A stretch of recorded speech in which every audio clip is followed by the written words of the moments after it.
نهتدي لولا أن هدانا الله أشهد أن لا إله إلا الله وحده لا شريك له وأشهد أن سيدنا ومولانا محمدا عبده ورسوله لا نبي بعده اللهم صل وسلم على سيدنا ومولانا محمد وعلى آله وصحبه ومن والاه لا حول ولا قوة إلا بالله أما بعد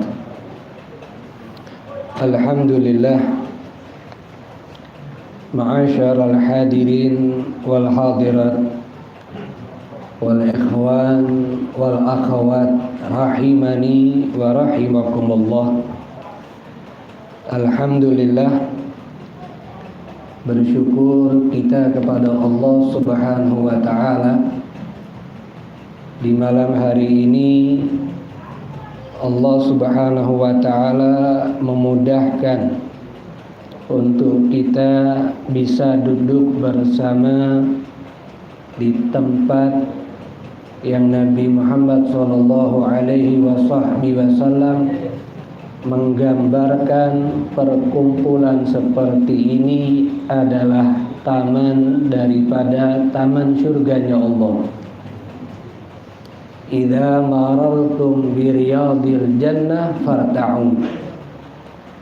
Apabila kalian melewati taman daripada taman surga Allah, maka hampirilah, masuklah ke dalam taman tersebut. Sehingga sahabat ketika mendengar apa yang Nabi sampaikan, mereka bertanya, wa ma hiya riyadul jannah? Apa yang kau maksud dengan taman surga itu, wahai Rasul? Maka Rasulullah mengatakan hilaqul dzikir wa fi riwayah hilaqul ilm. Perkumpulan yang di situ berzikir kepada Allah, menyebut nama Allah, meminta kepada Allah, memohon ampunan kepada Allah, ataupun bersolawat kepada Nabi Muhammad sallallahu alaihi wasallam. Dalam riwayat adalah hilaqul ilm. Perkumpulan yang di situ dikaji ilmu warisan Nabi besar Muhammad sallallahu alaihi wasallam. Alhamdulillah, dua-duanya itu kita lakukan pada malam ini. Pertama, kita berzikir kepada Allah, bersolawat kepada Nabi Muhammad sallallahu alaihi wasallam.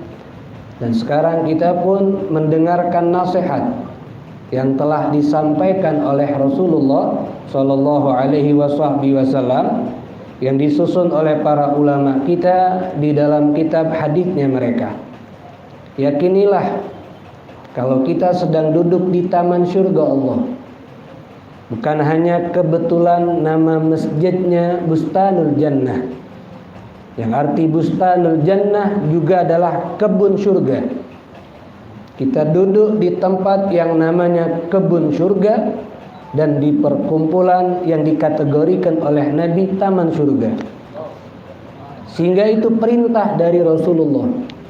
Dimanapun kita berada, kalau kita melewati ada taman surga, ada majlis ilm, ada majlis zikir, dan kita punya waktu, kita punya kesehatan, maka mampiri.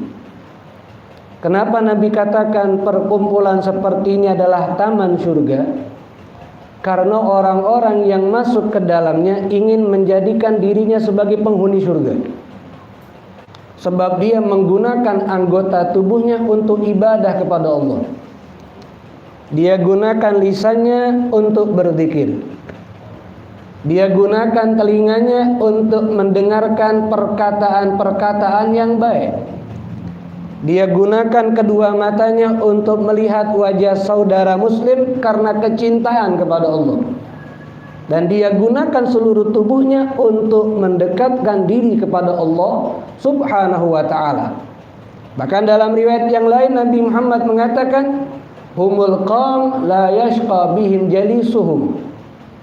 Perkumpulan yang seperti ini tidak akan membuat celaka, tidak akan membuat rugi orang yang duduk bersamanya.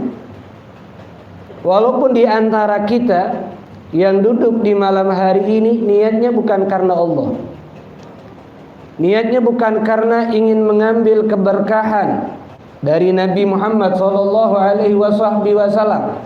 Mungkin ada di antara kita niatnya karena diajak kawan, atau niatnya karena tidak enak dengan fulan. Tapi walaupun niatnya kita bukan karena Allah, duduk dengan orang-orang yang menyebut nama Allah, kita tidak akan rugi.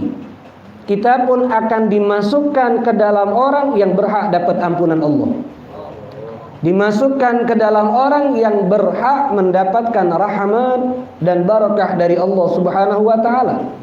Apalagi di zaman-zaman seperti ini yang ujian begitu besar, ujian dunia banyak. Salah satunya tadi yang kita harapkan agar wabah ini hilang. Begitupun ujian agama. Banyak orang sudah mengabaikan perintah agama. Banyak orang sudah tidak memperdulikan lagi apa yang dibawa oleh Nabi besar Muhammad sallallahu alaihi wasallam. Maka ketika zaman seperti ini, lebih banyak waktu kita untuk berada di tempat seperti ini. Agar apa? Bekal untuk selamatnya kita menuju hari kiamat itu banyak. Karena tidak akan bisa menyelamatkan kita kalau tidak ada bekal amal soleh. Wa tazawwadu fa inna khairaz zadi at-taqwa. Kata Allah, berbekallah untuk selamat di hari kiamat, dan sebaik-baiknya bekal adalah ketakwaan kepada Allah Subhanahu wa ta'ala. Walhamdulillah, mudah-mudahan kita dijadikan orang yang bertakwa. Mudah-mudahan kita dijadikan penghuni surga Allah. Mudah-mudahan kita diridhoi oleh Allah Subhanahu wa ta'ala. Mudah-mudahan perkumpulan kita dibanggakan oleh Nabi Muhammad. Dan mudah-mudahan perkumpulan kita ini menjadi sebab turunnya rahmat, sebab turunnya rahmat, dan sebab hilangnya musibah, hilangnya wabah, hilangnya bencana berkah Nabi besar Muhammad sallallahu alaihi wasallam. Amin amin ya rabbal alamin. Hadirin hadirat rahimani wa rahimakumullah. Sekarang kita akan melanjutkan pembacaan kitab hadis Arba'in Nawawi, hadis yang ke-13 daripada rangkaian safari dakwah muhibbul ilmi di setiap masjid di Kecamatan Kartapati. Hadis yang ke-13 ini jalan sanadnya dari salah seorang sahabat Nabi, Abi Hamzah Anas bin Malik radhiyallahu anhu, khadimu Rasulillah sallallahu alaihi wasallam qala. Dari sahabat Anas bin Malik, salah seorang pelayan Nabi, salah seorang pembantu keseharian Nabi Muhammad sallallahu alaihi wasallam. Anas bin Malik ini menjadi pelayan Nabi dari usia masih muda. Dari usianya 10 tahun sudah menjadi pelayan Nabi, sudah berkhidmat dengan Nabi Muhammad. Sebabnya dia punya ibu ingin anaknya banyak mendapatkan keberkahan dari Nabi. Dia punya ibu ingin anaknya mendapatkan pendidikan yang terbaik dari Nabi besar Muhammad sallallahu alaihi wasallam. Ibundanya bernama Ummu Sulaim. Ketika Ummu Sulaim ini tiba di kota Madinah, maka dia pergi membawa anaknya Anas menghadap Nabi Muhammad sallallahu alaihi wasallam. Kemudian kata Ummu Sulaim, ibunda Anas ini, ya Rasulullah, khudh hadza gulam yakhdumuka. Ambillah anakku yang masih kecil ini, jadikan dia pelayan kamu, jadikan dia orang yang berkhidmat kepada kamu. Faqabilahu, kemudian diterima tawarannya Ummu Sulaim oleh Rasulullah sallallahu alaihi wasallam. Saat itu usia Anas bin Malik baru 10 tahun. Ibunya merelakan anaknya yang masih 10 tahun untuk ngabdi sama Nabi. Kenapa? Dia bakal tahu keluar daripada pendidikan Nabi akan menjadi anak yang hebat, akan menjadi pribadi yang terhebat. Maka ini salah satu apa yang diajarkan oleh para sahabat Nabi, kalau ingin menjadikan anak kita anak yang terbaik. Dari kecil, jadikan mereka orang yang berkhidmat dengan orang yang dekat sama Allah. Gimana caranya? Masukkan mereka ke tempat belajar yang di situ dipelajari Al-Quran, yang di situ dipelajari tentang masalah iman, yang di situ dipelajari tentang fikih, yang di situ dipelajari tentang yang membuat mereka tahu bagaimana mereka menjalani kehidupan dunia ini, baik tugas dia kepada Allah, tugas dia kepada orang tua, tugas dia kepada semua umat daripada umat Nabi besar Muhammad sallallahu alaihi wasallam. Jadi menjadi pelayan Rasulullah itu mulia. Kita tidak hidup di masa Nabi. Kita bisa menjadi mulia kalau kita menjadikan diri kita pelayan pewaris Nabi Muhammad. Pelayan orang-orang yang meneruskan perjuangan dakwah Nabi besar Muhammad sallallahu alaihi wasallam. Sehingga Anas bin Malik banyak mendapatkan pendidikan pendidikan hebat dari Nabi. Salah satunya Anas bin Malik pernah menceritakan dia hidup 10 tahun sudah dekat sama Nabi. Sampai Nabi Muhammad wafat, dia datang ke menemui Nabi saat Nabi baru tiba di kota Madinah. Berarti 10 tahun dia melayani Nabi.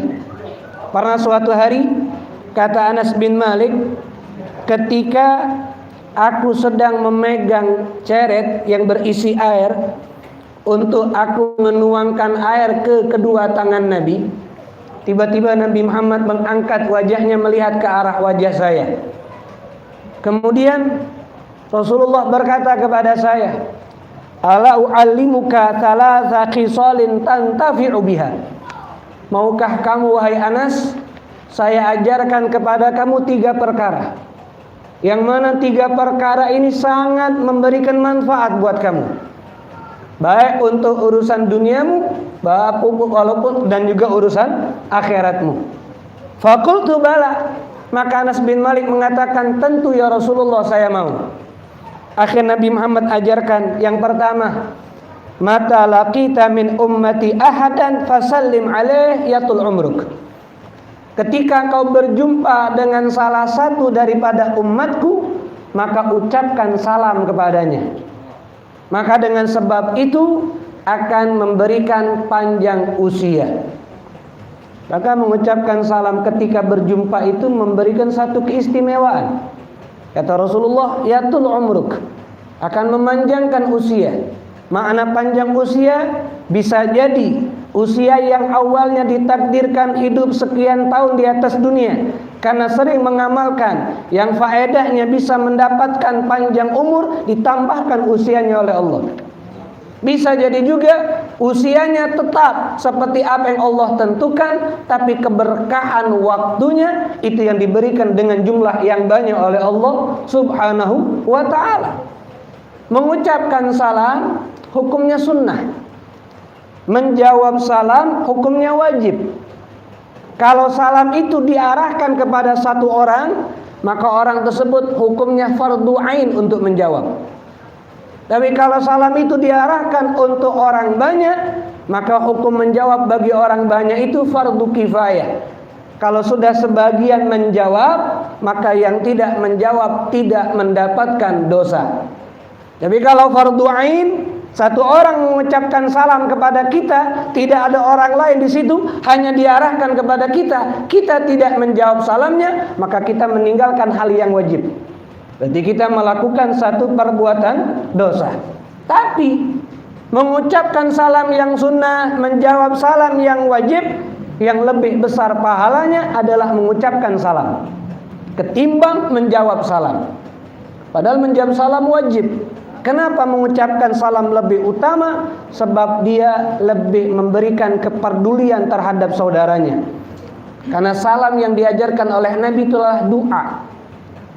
Makanya ketika orang mengucapkan salam wajib dijawab, karena wajib menjawab doanya orang tersebut. Sehingga pernah suatu hari dua sahabat Nabi, Abu Bakar As-Siddiq dan Umar bin Khattab radhiyallahu anhuma, kalau mereka berdua berjumpa, maka yang pertama kali mengucapkan salam adalah Sayyidina Abu Bakar. Selalu Sayyidina Abu Bakar. Sehingga Sayyidina Umar itu hanya menjawab. Sampailah suatu hari ketika mereka berdua ketemu, Sayyidina Abu Bakar tidak mengucapkan salam. Sayyidina Abu Bakar diam. Sehingga Sayyidina Umar bingung. Kenapa Abu Bakar tidak mengucapkan salam? Padahal selama ini kalau ketemu saya, dia dulu yang mengucapkan salam. Dia diam menunggu waktu untuk saya mengucapkan salam. Akhirnya Sayyidina Umar yang mengucapkan salam dan dijawab salamnya oleh Sayyidina Abu Bakar.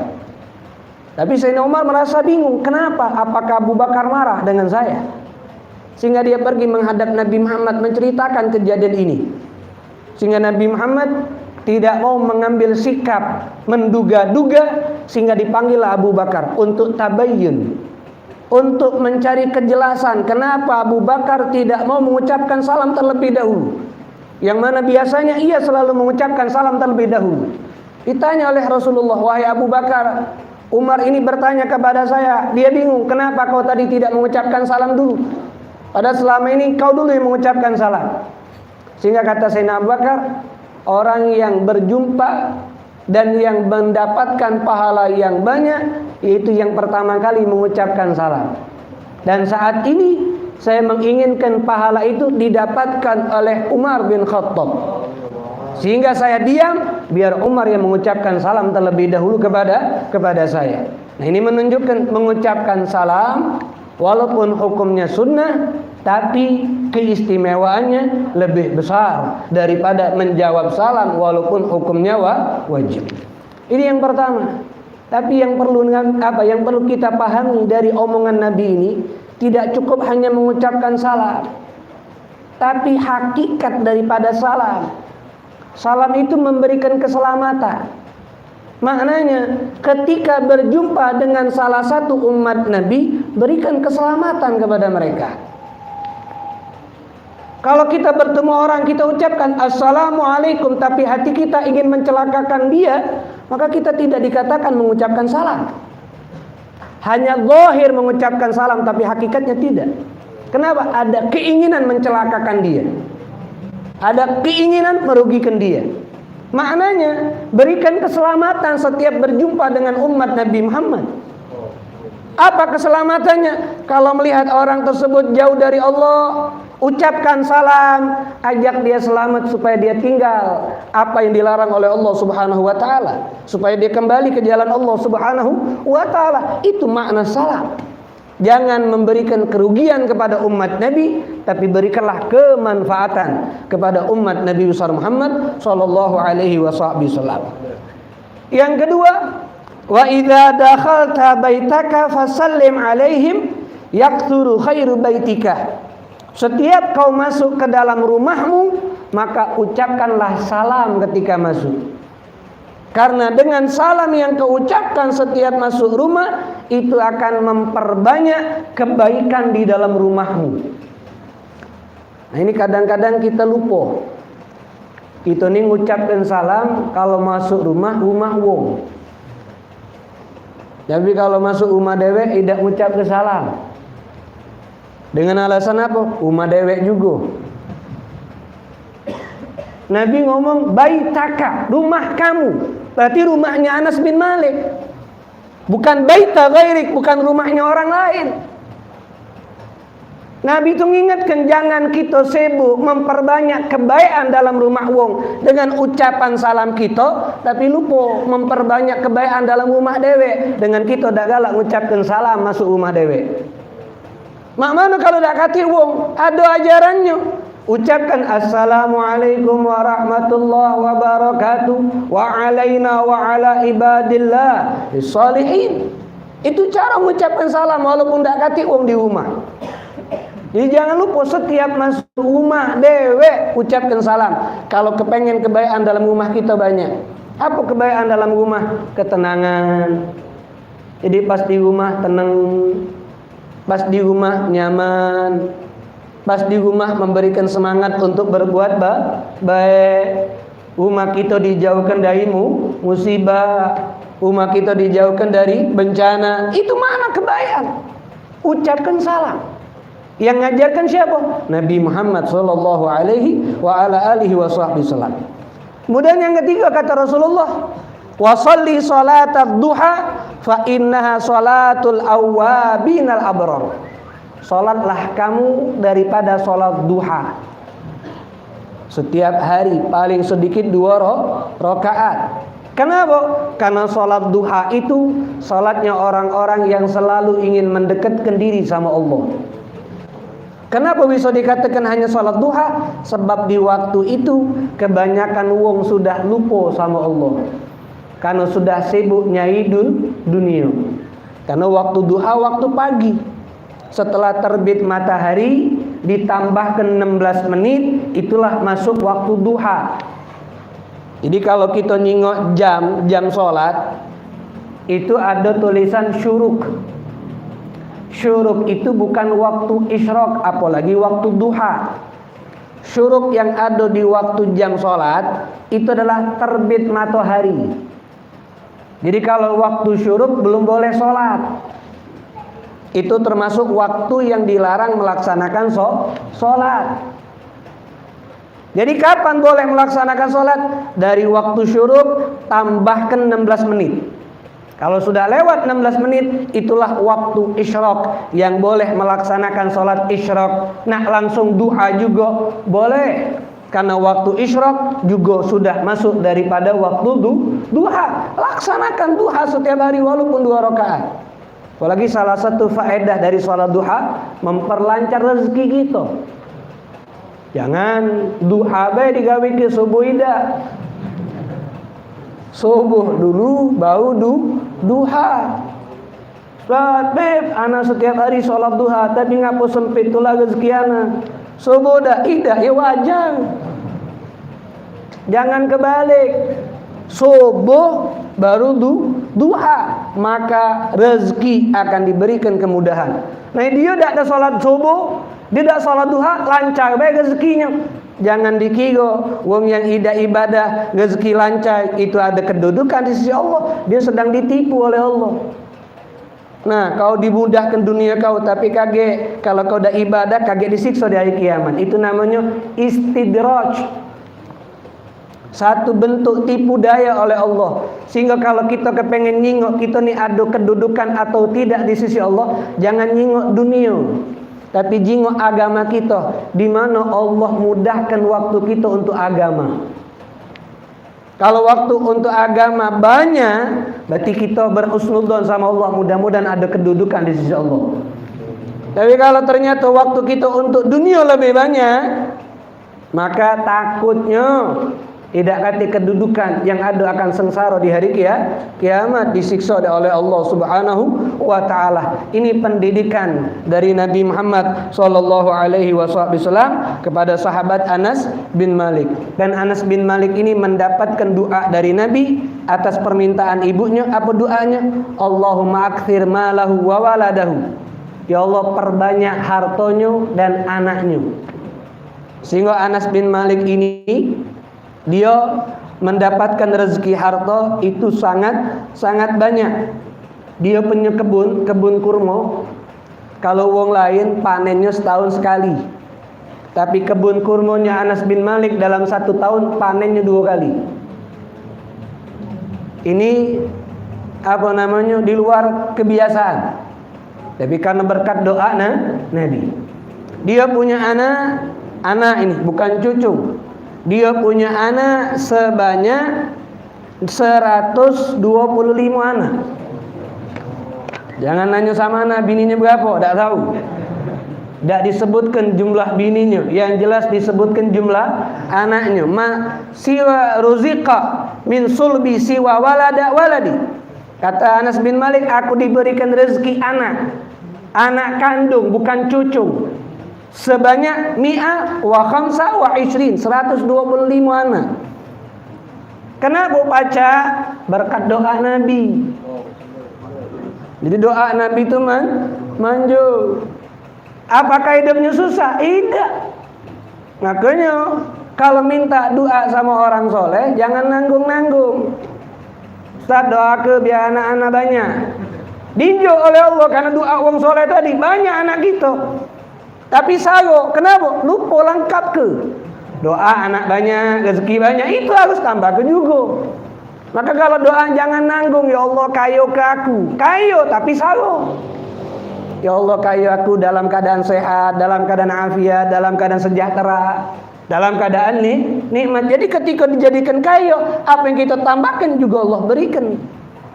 Jangan minta sehat, jangan minta kayo, tapi lupa dalam keadaan sehat, dalam keadaan nikmat. Nah, itu yang harus kita perhatikan juga saat minta sama Allah Subhanahu wa taala. Sama ya Allah panjangkan umur, tapi lupa dalam keadaan taat.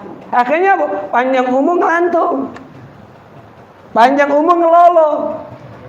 Jangan salah ke Allah, salahkan kita ngapu mintanya nanggung. Minta panjang umur baik, lengkap ke panjang umur dalam keadaan sehat afiat, panjang umur dalam keadaan taat sama Allah, dan wafat dalam keadaan husnul khatimah. Itu yang diajarkan oleh para ulama kalau kita berdoa sama Allah Subhanahu wa taala. Kemudian doa Nabi Muhammad, wa atil umrohu, panjangkan usianya. Sehingga usia Anas bin Malik itu dikatakan oleh para ulama usianya sebanyak 100, usianya adalah 100 daripada 170 tahun. Panjang usianya. Jadi kalau dibandingkan umur umat Nabi ini sudah panjang. Karena umur umat Nabi ini 60-70. Kalau umur umat dulu pendek 170 tuh. Umur umat dulu tuh pacak 300, 400. Tapi kalau untuk umat Nabi Muhammad ini sudah dikatakan panjang berkat doanya Nabi. Waghfir dzambahu, dan ampuni dosanya. Jadi sepanjang hidupnya selalu dalam keadaan taat, jauh daripada segala perbuatan dosa. Karena berkat doa Rasulullah sallallahu alaihi wa ala alihi wa sahbihi wasallam. Nah, ini sedikit tentang riwayat sahabat Nabi Anas bin Malik. Nah, Anas bin Malik mengatakan qala Rasulullah sallallahu alaihi wasallam telah bersabda, la yu'minu ahadukum, tidak sempurna iman salah sikok di antara kita. Kita ni mukmin kalau sudah. Karena kita mengakui Allah sebagai Tuhan kita, Nabi Muhammad sebagai Rasul kita, mengakui syurga, neraka itu ada, mengakui tentang hari kiamat, mempercayai Al-Quran, mempercayai Rasul. Kita ni mukmin kalau. Tapi apakah iman kita sempurna atau belum? Itu yang harus kita pertanyakan sama diri masing-masing. Salah sikon Nabi ngomong, la yu'minu ahadukum, belum sempurna iman kita. Sampai kapan? Kalau ingin menjadikan iman kita sempurna, lakukan apa yang Nabi katakan. Hatta yuhibba, sehingga dia mencintai. Li akhihi, terhadap saudaranya yang muslim. Saudara ini dua. Ada saudara khusus, ada saudara umum. Saudara khusus nasab dengan kita. Hubungan darah. Itu daripada rahim, yang punya hubungan mahram, kerabat kita, keluarga kita, itu saudara khusus. Ada saudara umum, siapa? Bukan kerabat kita, bukan mahram kita, bukan keluarga kita, tapi dia saudara. Itu saudara seagama. Saudara seagama ini lebih luas daripada saudara khusus satu saudara keluarga. Kenapa? Keluarga terbatas, tapi kalau seagama luas. Di kota lain kalau dia muslim, dulu kita. Kita berangkat ke negeri lain kalau dia muslim, dulu kita. Karena saudaranya seagama. Ini Nabi katakan, sehingga kita mencintai saudara kita yang seagama. Kita mencintai diri kita dewe. Maknanya kata Nabi, perlakukan kepada orang muslim seperti kita memperlakukan diri kita dewe. Kalau kita senang wong lain baik sama kita, maka berbuat baiklah sama wong. Kalau kita seneng wong tidak sombong sama kita, maka jangan sombong sama orang lain. Kalau kita seneng wong ketemu kita senyum, maka usahakan setiap ketemu wong senyum. Kalau kita seneng, kalau kita butuh bantuan wong galak ngebantu kita, maka ketika ada wong butuh bantuan, bantu semampu kita. Perlakukan orang lain sebagaimana kita memperlakukan diri sendiri. Ini terhadap saudara muslim, apalagi saudara khusus, apalagi saudara sekeluarga. Karena itu jangan dianggap sepele. Itu menjadi salah satu daripada kesempurnaan iman. Makanya tidak cukup hanya dengan ibadah. Ada hal yang lain untuk memperkuat iman. Itu hubungan dengan hamba. Makanya hablun minallah, ada hablun minannas. Sehingga ada dua kewajiban dalam rukun Islam yang disebutkan dalam Al-Quran, tidak bisa dipisahkan, selalu bergandengan, yaitu sholat dan zakat. Setiap ada masalah sholat, pasti setelahnya ada masalah zakat. Sehingga kata Abdullah bin Abbas, kalau hanya ada orang sholat 5 waktu, tapi tidak mengeluarkan zakat, tidak diterima segala amal ibadahnya. Atau sebaliknya, mengeluarkan zakat, tapi tidak sholat, juga tidak diterima amal ibadahnya. Dua-duanya harus dilakukan. Kenapa? Sholat itu hablun minallah, zakat itu hablun minannas. Sosialnya hebat, galak nolong wong, galak ngebantu wong, tapi sholat tidak bakal diterima segala hal kebaikannya. Sholatnya rajin, tapi tidak berbuat baik sama wong, maka juga tidak akan diterima oleh Allah subhanahu wa ta'ala. Makanya Nabi Muhammad SAW dalam hadis ini menjelaskan, berbuat baik terhadap hamba Allah, apalagi yang beriman sama Allah, itu menjadi kesempurnaan iman. Berarti mafhumnya, kalau kita berbuat jahat terhadap hamba Allah, berarti kita telah melemahkan iman kita. Apalagi hamba Allah yang soleh, apalagi hamba Allah yang dekat sama Allah, apalagi hamba Allah yang punya hubungan darah dengan Nabi Muhammad, apalagi hamba Allah yang mewariskan ilmu Nabi Muhammad. Kita jahat dengan mereka, maka kita telah melemahkan iman kita. Saat ini masih mukmin, tapi kalau tidak bertaubat, tidak galak memperbaiki, takutnya saat dia mau meninggal dicabut imannya. Kenapa? Semakin lemah, semakin lemah, semakin lemah, akhirnya wafat tidak bawa iman. Maka hati-hati sekarang nih, yang sedang zalim dengan ulama, yang sedang zalim dengan siapapun, dia sudah melemahkan iman dia. Kalau dia tidak galak bertaubat, tidak mau minta maaf, tidak mau mengakui kesalahannya, memang saat ini masih mukmin, tapi takutnya iman semakin melemah, akhirnya dicabut iman saat meninggal sehingga wafat tidak bawa iman. Kalau wafat tidak bawa iman, tempatnya neraka selama-lamanya. Maka jadikanlah saudara kita tuh wong yang ingin membuat kita menjadi sempurna iman kita sama Allah subhanahu wa ta'ala. Bahkan banyak ulama-ulama terdahulu, mereka diangkat derajatnya oleh Allah bukan karena sholatnya, bukan karena puasanya, bukan karena qiyamul lail, tapi karena banyak memberikan manfaat kepada umat. Maka Nabi gambarkan apa? Khairun nas anfa'uhum. Sebaik manusia itu gimana? Yang paling banyak ngasih manfaat. Ngasih manfaat di sini menurut kategori syariat, bukan menurut kategori kita. Karena kalau kita nyenengi wong tapi gawe-gawe dosa, bukan ngenjuk manfaat, itu ngenjuk madorot, natang ke dosa. Sehingga yang dikategorikan memberikan manfaat, apa yang diperbolehkan oleh syariat, apa yang diperbolehkan oleh agama, apapun itu. Makanya banyak mereka mendapatkan kemuliaan dari Allah subhanahu wa ta'ala, sebab mereka selalu memberikan manfaat kepada umat Nabi besar Muhammad sallallahu alaihi wasallam. Salah satunya ada namanya, salah satu daripada keturunan Nabi, Al-Habib Ahmad bin Umar bin Smith.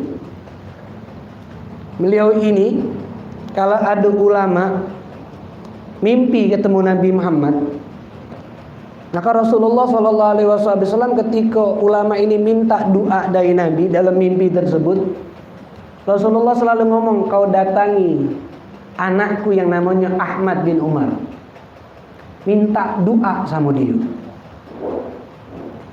Sehingga bangun dari tidur dia cari yang namanya Ahmad bin Umar ini. Setelah ketemu, dia sampai untuk minta doa. Tapi dia penasaran kenapa Nabi nyuruh aku minta doa sama dia.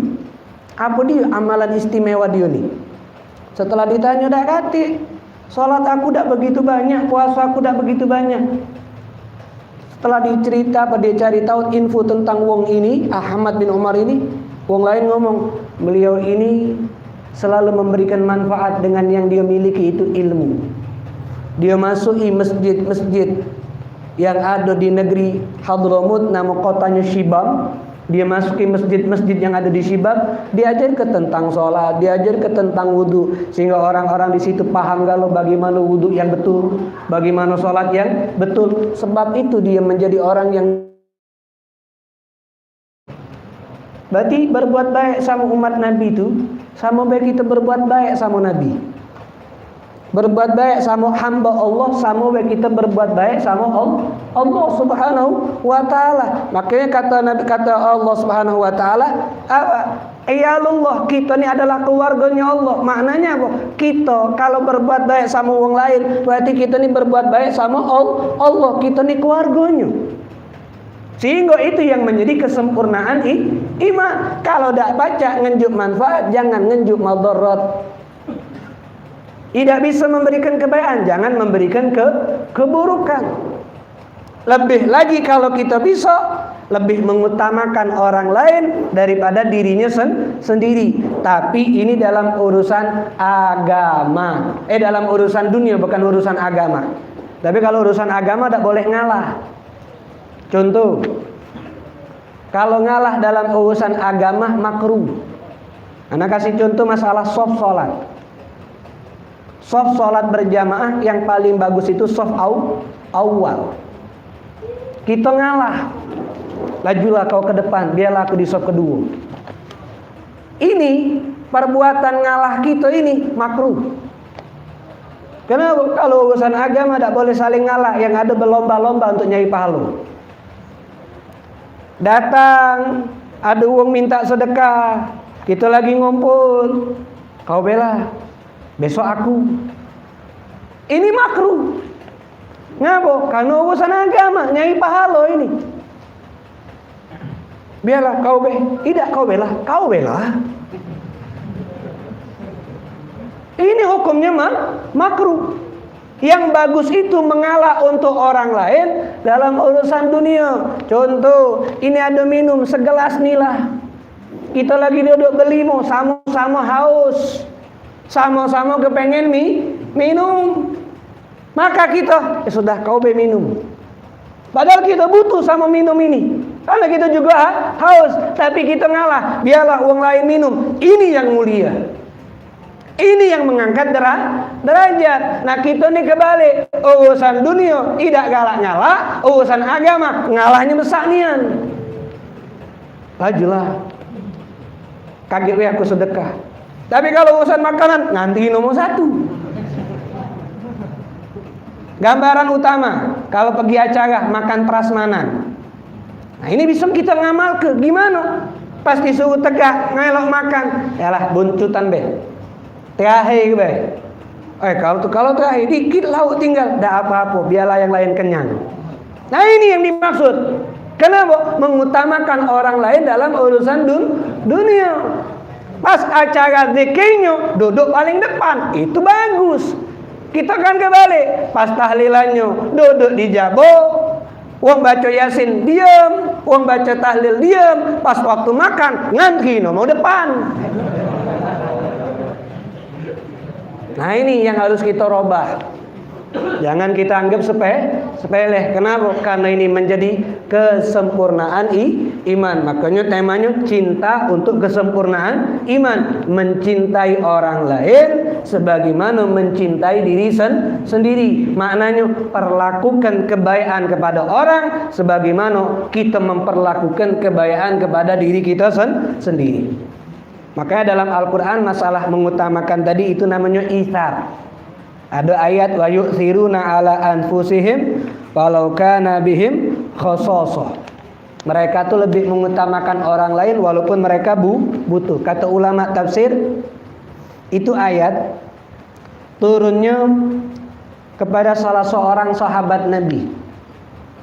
Jadi salah seorang sahabat Nabi itu dia diberikan kambing oleh wong lain, sehingga ketika ada wong nganteri daging kambing, sahabat Nabi ini ngomong, "Juk ke sama wong lain be yang lebih butuh dari aku." Udah berangkat yang punya daging nih ke wong yang diarah ke, sampai ke wong itu, "Ini hadiah buat kau, juk ke wong lain be yang lebih butuh dari aku." Sehingga yang punya daging kambing nih keliling ke rumah wong yang disebutkan, dan setiap dinjok nolak gak lo. Njok ke sama yang lain be, njok ke sama yang lain be, njok ke sama yang lain be. Itu kan tidak panitia yang paling banyak. Contoh bulan puasa kemarin panitia zakat, jatah panitia paling besar. Jatah masyarakat fakir miskin dikit. Ngapu? Saru aku nih panitia. Adik bulan puasa panitia kurban dagingnya paling banyak, yang lain dikit. Nah ini, nak dikatakan sempurna iman kita. Justru kita ngalah. Biarlah pahala kita banyak walaupun daging sedikit, iman sempurna. Jangan jadi panitia untuk kesempatan ngembek besar. Nah ini contoh luar biasa. Dalam riwayat yang lain sebab turunnya ini ayat, ketika ada seorang datang sama Nabi Muhammad sallallahu alaihi wasallam. Dia ngomong, "Ya Rasulullah, ini majhud, aku ni lapar wahai Rasulullah. Sudah sekian hari tidak makan wahai Rasulullah." Sehingga Nabi Muhammad sallallahu alaihi wasallam masuk ke rumah istri-istrinya. Nanyui ke setiap rumah istrinya, ada tak makanan? Ada tak makanan? Ke semua istri Nabi semuanya jawab, "Tak katik ya Rasulullah." Bayangkan Nabi Muhammad tak katik makanan. Di rumah Sofia tak katik, di rumah Aisyah tak katik, di rumah ini tak katik. Sikok pun tak katik makanan di rumahnya. Bukan karena Nabi tak adil. Sehingga Nabi Muhammad SAW kepengen menghilangkan kelaparan wong ini. Sehingga kata Rasulullah, "Kau ikut aku." Diajak oleh Nabi sampai Nabi bertemu dengan sahabat-sahabatnya yang lagi ngumpul. Sehingga kata Nabi Muhammad, "Wahai sahabat, aku kedatangan tamu ini." Nabi tidak ngomong dia ini kelaparan, tidak. Nabi nyagu perasaan dia. Aku ada tamu. Siapa nak ngejamu tamu aku malam ini? Siapa nak ngejamu tamu aku malam ini? Jadi sahabat nengoknya ini tamu Nabi, bukan tamu dia. Walaupun yang menjamu adalah dia. Sehingga sikok sahabat ngangkat tangan daripada sahabat Ansar, "Saya Rasulullah, saya yang akan menjamu tamunya kamu. Bawalah balik, kasih dia makanan, kasih dia jamuan." Kebalik, diajak oleh sahabat Ansar ini. Sehingga masuk di rumah, disuruh nunggu di ruang tamu. Sahabat ini masuk ke dalam rumah, nanya sama bininya. Sahabat ini punya anak masih kecil sikok. Ngomong sama bininya, "Ada tak makanan malam ini? Kita ada tamu Rasulullah. Aku nak menjamu tamunya Rasulullah."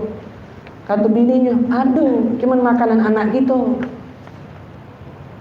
Dah katik makanan lain, cuman inilah." Sehingga apa kata sahabat ini? "Kau tidur iya anak. Tidur iya anak kita sekarang.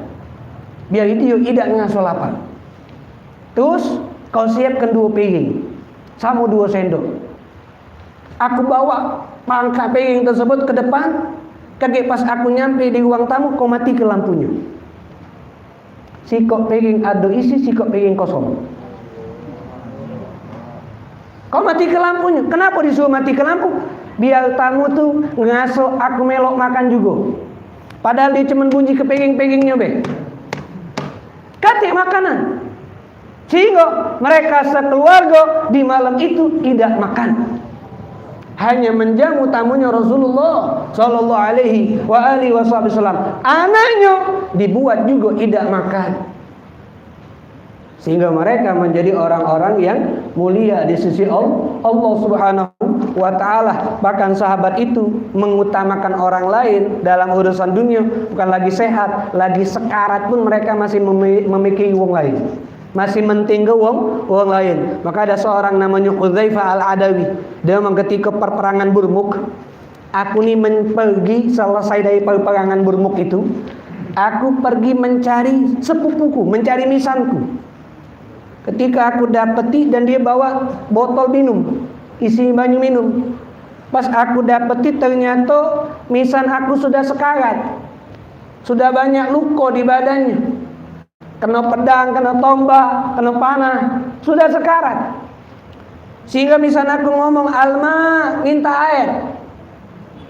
Ketika aku yang bawa botol minum ini nak ngenjukkan air sama misan aku, tiba-tiba yang di sebelah sekarat juga ngomong, Alma air. Maka misanku ngomong, juga sama dia be. Akhirnya aku pindah nak ngenjuk sama dia. Pas nak ngenjuk sama yang kedua, tiba-tiba yang di sana ngomong, Alma air. Maka yang dia ngomong, juga sama dia be. Akhirnya aku ke sana, sampailah 10 wong. Ketika sampai aku ke tempat yang ke-10 sudah meninggal, belum sempat ngenjuk banyu. Balik yang ke-9 sudah meninggal, tidak sempat ngenjuk banyu. Sampai balik yang pertama meninggal kalau dan tidak ada sikok pun yang minum banyu. Luar biasa. Kita kan tidak kaget dulu urusan kita dulu ya. Nah ini kaget nanti kata kebendolo gitu nih. Tapi masih mikir ke diri kita daripada wong lain. Kau tuh dulu aku, tapi dulunya kelaparan kendala sana. Dari mana kata dulu kalau dulunya masih lebih susah dari dia. Yang namanya dulu itu lebih mengutamakan dulunya daripada dirinya. Jadi ini hadis, berbuat baik sama wong jangan dianggap sepele. Tapi berbuat baik sama wong itu menjadi sebab kesempurnaan iman kita kepada Allah Subhanahu wa ta'ala. Sampai ada sikap cerita, ada sikap ulama, rumahnya tuh banyak kucing. Sehingga salah sikap keluarganya ngomong, beli we, kalau bahasa sekarang, beli we racun tikus, beli we perangkap. Bukan kucing, tikus salah. Banyak tikus. Beli we racun tikus, beli we perangkap tikus. Biar mati galau. Atau kita letak ke sesuatu biar tidak lagi masuk rumah kita. Apa kata yang punya rumah nih? Jangan. Ngapu? Kan rumah kita bersih dari tikus, makanan selamat. Apa jawaban dia? Kalau kita beli racun atau beli perangkap, akhirnya tikus tidak masuk lagi ke rumah kita. Betul. Tapi aku khawatir tikus itu pindah ke rumah sebelah, nganggu rumah sebelah. Akhirnya nyakiti wong di rumah sebelah. Biarlah rumah kita yang tidak lemah, tapi rumah sebelah lemah. Jangan sekarang. Kalau pacak lagi rumah sebelah we. Jangan ke rumah kita. Jangan sekarang. Nah ini mereka tuh bukan nganggap ini hal biasa, tapi mereka tahu ini menjadi kesempurnaan iman. Makanya ini hadis ingat-ingat. Kalau tentang wong lain ingat-ingat. Aku tidak baca nganjuk baik sama dia. Ya sudahlah, diem beh. Jangan aku ngajak keburukan. Kenapa? Melemahkan iman aku. Jadi hadis ini termasuk salah satu fondasi akan kesempurnaan iman. Berbuat baiklah kepada orang lain sebagaimana kita berbuat baik kepada diri kita sendiri. Dengan apa yang kita bisa? Dengan ilmu, dengan waktu, dengan tenaga, dengan nyawa, dengan apapun. Kalau ingin menjadi iman kita sempurna dan bisa membawa wafat, membawa iman. Mudah-mudahan kita bisa mengamalkan hadis ini sehingga kita bisa menjadi orang yang mempunyai iman yang sempurna dan mudah-mudahan kita bisa diwafatkan oleh Allah dalam keadaan beriman dan husnul khatimah, dan mudah-mudahan di akhir hayat kita dimudahkan untuk mengucapkan kalimat la ilaha illallah, dan mudah-mudahan kita semua dimasukkan ke dalam surga Allah, dikumpulkan di dalam surga Allah bersama Nabi Muhammad sallallahu alaihi wasallam dan mendapatkan ridhonya Allah subhanahu wa ta'ala. Amin amin ya rabbal alamin. Allahumma hdina bihudak waj'alna mimman yuzari'u fi ridhak wa la tuwallina waliyan siwak wa la taj'alna mimman khalafa amraka wa asab. Wa hasbunallah wa ni'mal wakil, ni'mal maula wa ni'man nasir, wa la hawla wa la quwwata illa billahil aliyyil azim. Sallallahu ala sayyidina Muhammadin wa ala alihi wa sahbihi wa sallam, walhamdulillahi rabbil alamin. Wassalamu alaikum warahmatullahi wabarakatuh.